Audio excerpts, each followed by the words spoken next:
परभणीत ठाकरेंचा महापौर मुस्लिम झाला याची इतकी चर्चा होण्याचं कारण काय? काय परभणीत ठाकरेंचा महापौर झाला म्हणून देशाची अब्रू आंतरराष्ट्रीय पातळीला जात आहे का?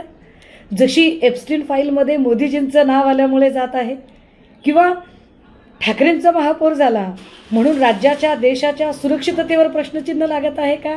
जसे विमान अपघातामध्ये राज्याच्या उपमुख्यमंत्र्यांचा मृत्यू झाल्याने एकूण सुरक्षिततेबद्दल चर्चा झाली आहे.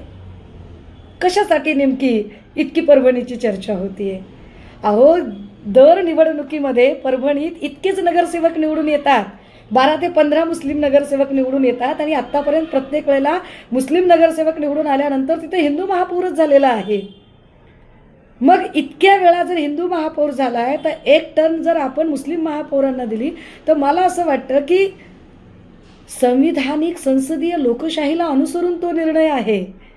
त्यावर इतकं असं काय गहजब करण्यासारखं घडलं? आणि यासाठी भाजपाला इतकी का बरं उतावीळ चर्चा करावीशी वाटते? काय भाजपला एप्स्टीनची चर्चा राज्यभर फिरते याची भीती वाटते का? काय भाजपला विमान अपघाताची चर्चा दाबून टाकण्यासाठी ठाकरेंची चर्चा करणं भाग पडतंय का?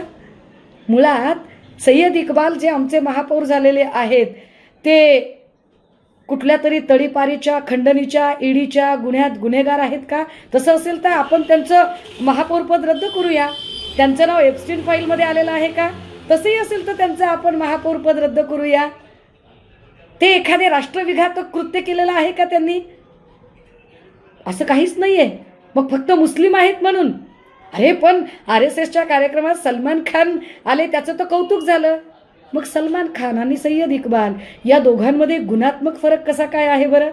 भाजपने सांगितलं पाहिजे नक्कीच.